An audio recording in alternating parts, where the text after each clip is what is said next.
Oh, it's Derby week. All the horse racing fans and horse racing folks have a little bounce in their step. It's Monday morning right now. I'm Gino Bacola alongside my good friend Barry Spears, and I will have individual previews for all of the big stakes races for Friday and for Saturday, recorded with different guests. We're all going to talk about that particular race and then share some of their thoughts on the Oaks and the Derby. So for this preview, we'll be taking a look at the Unbridled Sidney, which is going to be race number 6 on the Churchill Downs card for Friday. We're going to dive into those daily racing form past performances. The Kentucky Derby PPs are available. Barry, that's when it always feels real to me, when those PPs come available, when you can really open up the DRF and see the past performances for the Oaks and the Derby. Then it's like, oh, wow, it's real. And they got the entries out, I think, an extra day early this year. I like the way they did the draw at Churchill in between the races. It kind of gave that Saturday night card a little more buzz. And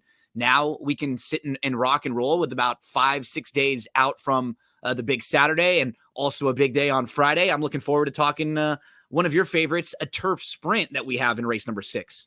Man, it's so close we can taste it. Once those PPs come out, everything's drawn, we're ready to go. And I'm just so excited because this is like one of the best betting days of the year, is Derby Day, Oaks Day. I mean, it's just fantastic. Every year I get excited, and it doesn't change.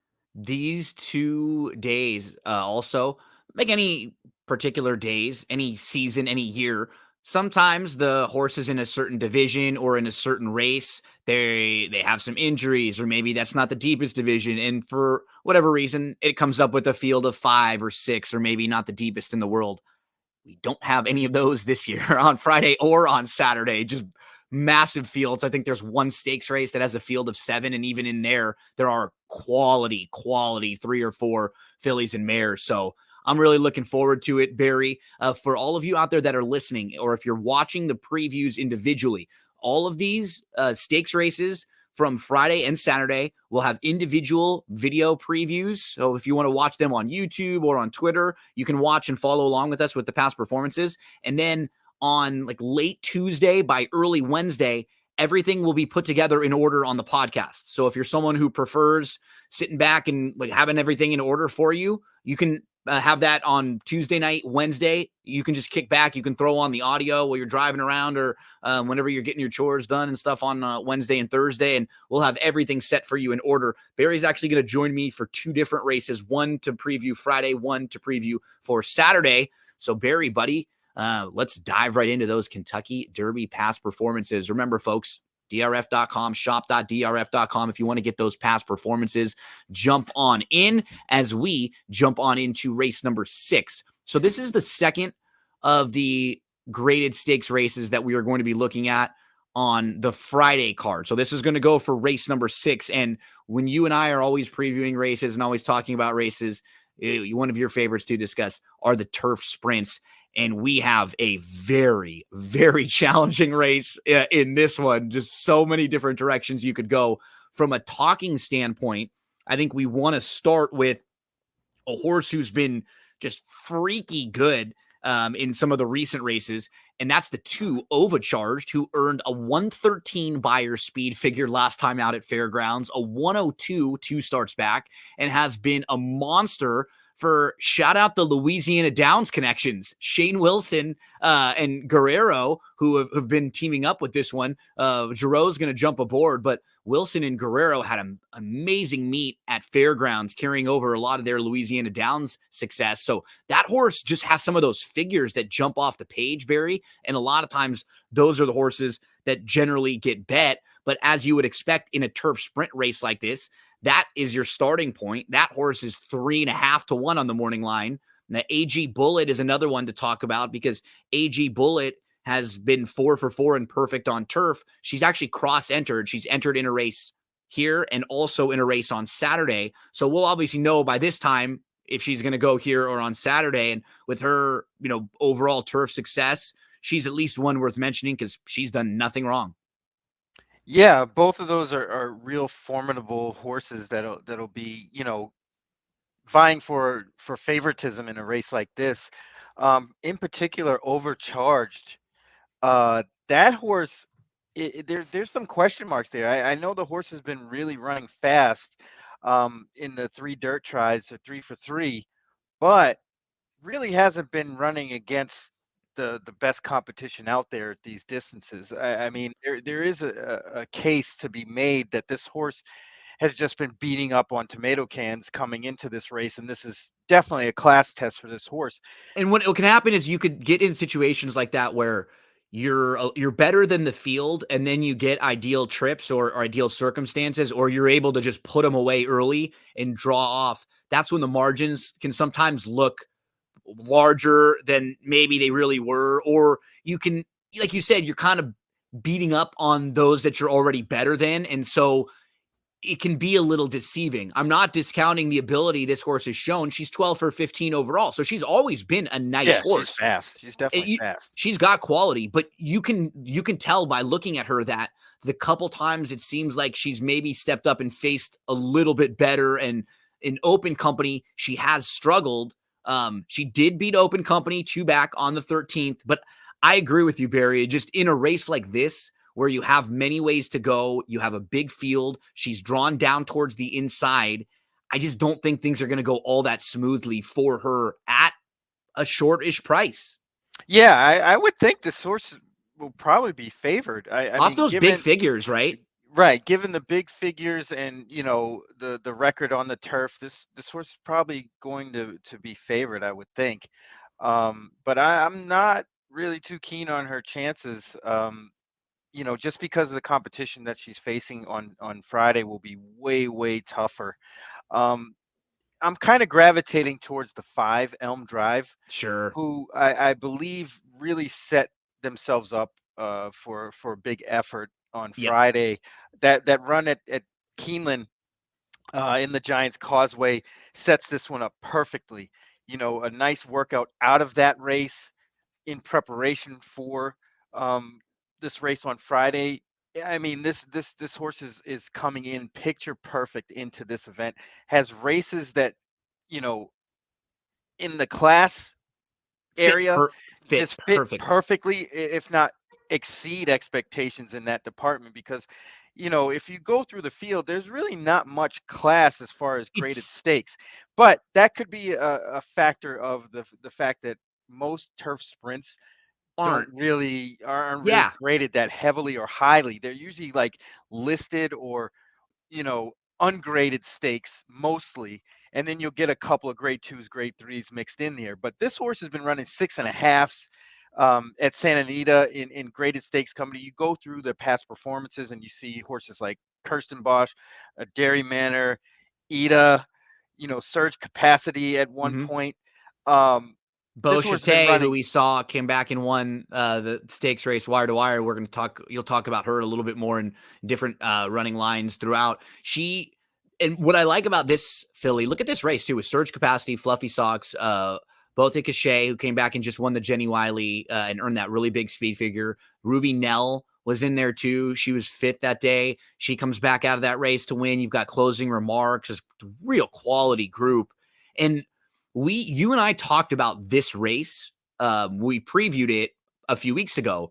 And what I like is that day, neither you or I were talking about this mare in that race. I think we were looking at others. It was a wide open race. I don't think it was like we dismissed her, but she hadn't run in a few months. And now, a few weeks back, we both look at her, what she did, and go, wow, that proved that she fits with this type of group. That was a good shake off some of the rust. That was actually her career best effort, but it wasn't so much better than some of the others that you're worried about her bouncing or not being able to continue to progress and move forward a little bit. Because when you start to look at her form overall, this might be a trip that she just really likes. 5.5, being able to go this type of trip with some fitness, with her natural tactical running style, it just feels like it it checks a lot of boxes for me. And I think she's going to get a great trip in here. Yeah, I totally agree. And I think when we talked about Elm Drive the last time, I said I wasn't too sure about the 5.5 furlong Mm-hmm. distance. We had to see it.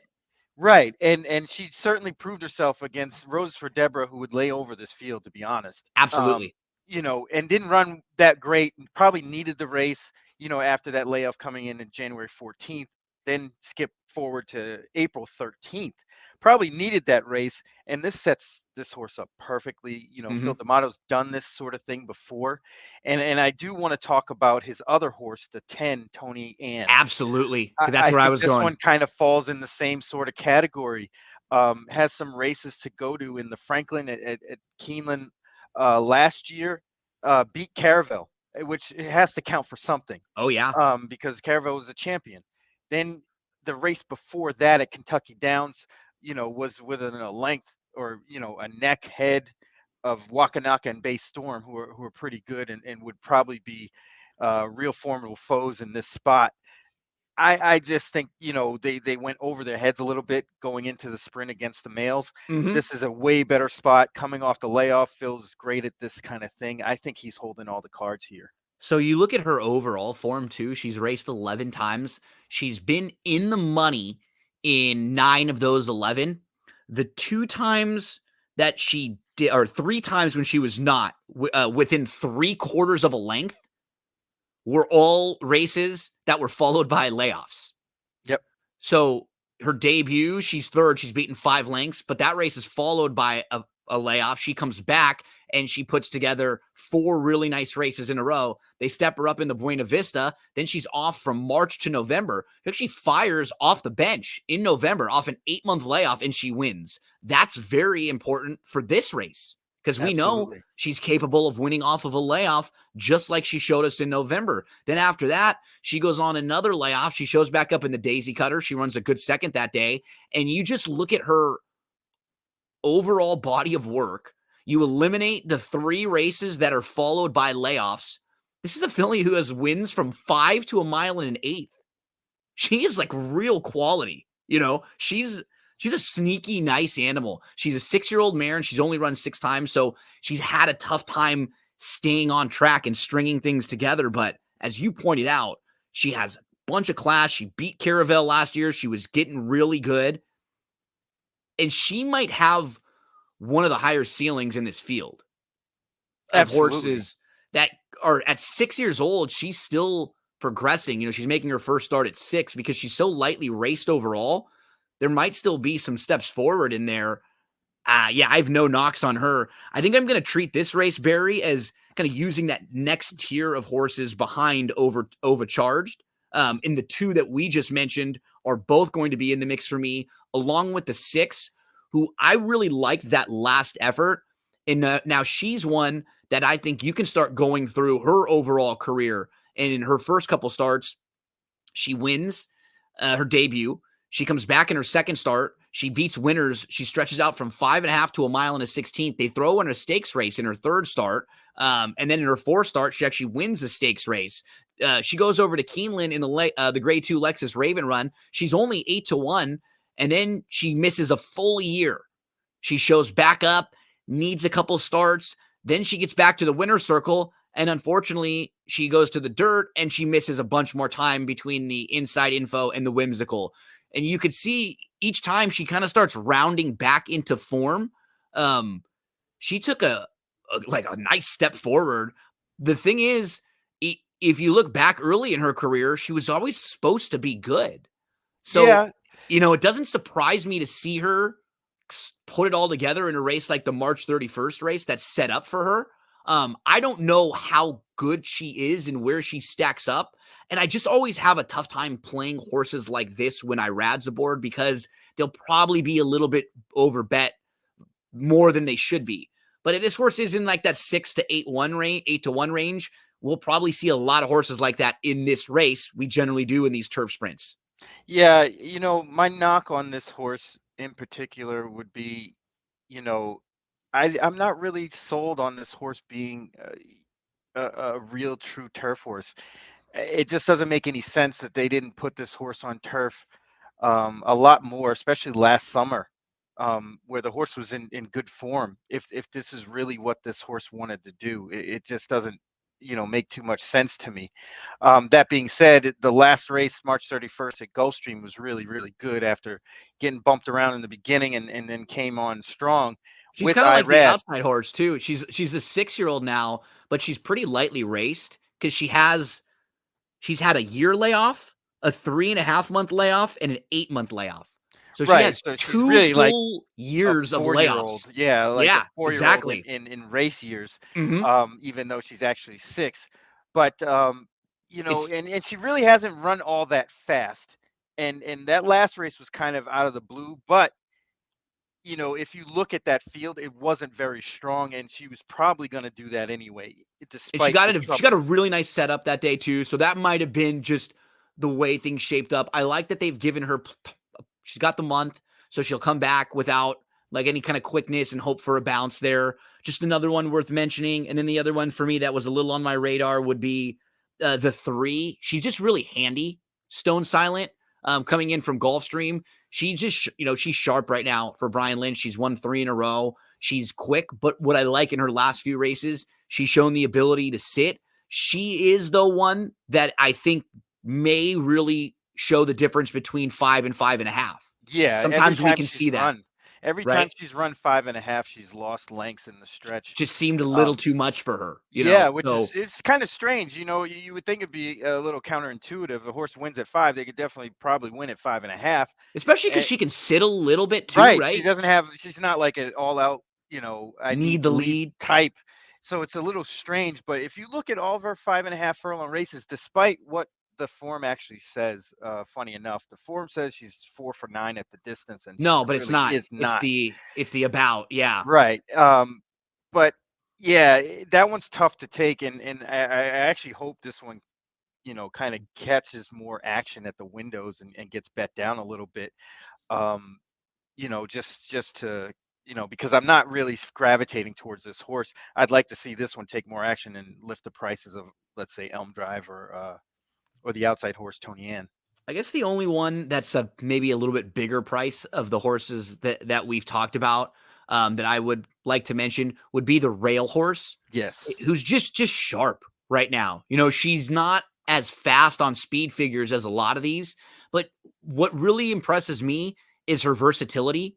And so from the rail, if they have to go a little bit and then sit, that may be the trip they have here. And it's just nice to know they have like some weapons in their arsenal that they can use, some different things. Yeah, absolutely.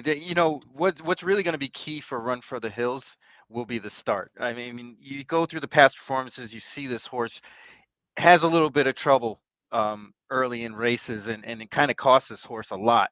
Mm-hmm. If this horse breaks well, which is certainly possible, you know, I would just demand your price with this one. I wouldn't take too short of a price. Um, but if this horse gets out, at 10 to 1, definitely worth a second look. If it's any shorter than that, if this horse is any shorter than that, I would kind of be The price careful. needs to be there to sort of entice you. Justify. Yeah, Exactly, to justify some of the issues we're talking about. The like little bit lesser than speed figures and some of the slower starts at the gate and possibility of the rail being tough. So there are a couple knocks. You just want to make sure you're rewarded for it at the absolutely. at the windows. And um yeah, it's a challenging pick 5, pick 6 type of race if you're playing in a lot of the multi-exotic wagers. On Friday, Churchill Downs, race number 6, the Unbridled Sidney. Barry, let's share some thoughts on the Oaks and the Derby real quick. Kentucky Oaks is going to go on Friday as race number 11. We have a lukewarm morning line favorite in Tarifa, but I believe 5 horses are between 7-2 and 5-1 out of the 14. So there's like a top tier of horses that any one of them or all of them could be close to favorite in here. Do you have a horse or two in the Oaks or a couple that are going to be on your radar? Yeah, yeah, absolutely. I think a horse named Where's My Ring, the 3 horse in that race, looks pretty good, and is kind of on the upswing. Mm-hmm. That's what I like in the Oaks, because it's not like the Derby where it's just a phenomenally unique race. The Oaks is more sort of a normal quote unquote race. despite the crowd, and everything, the surroundings. The race itself is semi-normal, and it usually plays normal. That's why the post position thing for this kind of race doesn't really feel all that, compelling. I think, just FYI, I think that her late start's going to catch up with her in this race, although It's a she's little run bit too well. much to ask. I think so personally, especially from the 13 post, which is tough. I mean, it's not impossible, but it's tough. Power Squeeze was another one who I think is a nice closer, who's definitely razor sharp, getting better.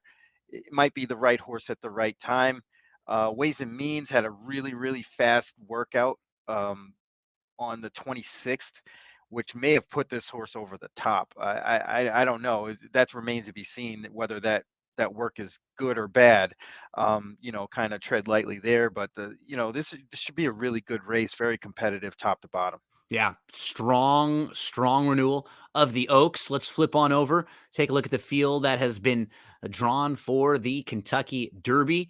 Barry, before we get to this, anyone that's listening to you here, they want to hear more from you. You can find you on Going in Circles and on Big Mondays with Chuck. What will you guys have for the podcast or for anything coming up this week for Oaks and Derby week?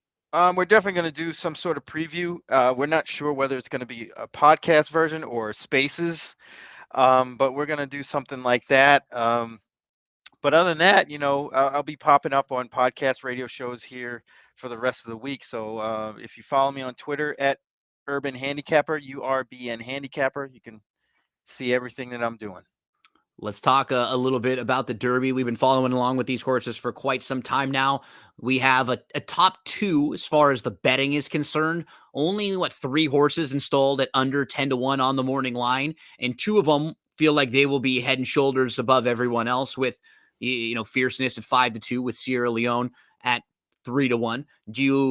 Okay, first off, of those two, do you prefer one or the other more of horses that you think are more of the horse to beat? And then give me, the Barry 3 or 4 horses that are going to be in the mix. Yeah, I think Fierceness is the goods, to be honest with you. He's just proven to be faster than everybody else. Was faster last year. Seems to be faster this year than everybody else that's going for this prize. I think he also drew very, very well with the outside post position. He's not a desperate need to lead type. He proved that last year in the Breeders' Cup Juvenile, where he kind of set off the pace a little bit and just took over and flew home, kind of sort of like what he did in the Florida Derby. So I think this horse is well prepared, training forwardly into this race. So I would give that one a shot. Another one that really has caught my eye is Encino. And I don't think this horse is a desperate need to lead type either, although the wins you see, the horse has done that. The Battaglia kind of sat off the pace, came running, and in the Lexington went wire to wire, but I think they just played the hand they were dealt. I think this horse is definitely on the rise. It's getting better. There's really not much going on here as far as improvement, at least in the races you see. Everybody's kind of running the same sort of thing. So I'll give that one a shot. And one I'm going to throw way downfield on. I think West Saratoga has a shot at hitting the board at a big number. This horse has been running very, very well all season against all kinds of competition, especially going long. Should be fit enough to last in this race and kind of pass some of those faint-hearted types. At 50-1, I'll throw that one in there too. You heard it from Barry, and Barry is swinging a hot bat right now. Barry comes off a nail in the Gulfstream Park mandatory pick 6 on Saturday. I said, Barry, man, I'm not seeing the ball well right now. I need your help. I got like $100. Can you put together a pick 6 ticket? I don't even want to look. I trust you. You take care of it. You do it. And Barry sends me back a ticket for $96. Boom, put that thing in. And about 24 few hours later, now feeling good heading into Derby week, man. So you got the good momentum right now. Things are going well. Let's see if we can continue and keep it rolling. Folks, thank you so much for hanging out with us. Good luck in the Unbridled Sidney. Barry will be back to preview a Saturday race with us too on the Kentucky Derby undercard. And remember, we'll have all of these put together on the podcast. That's what G said podcast. So you could hear them all in order, race by race previews for Friday and then for Saturday. So Barry will be back to talk a little bit more about Saturday racing with us. We'll talk again with you real soon right here on That's What G Said.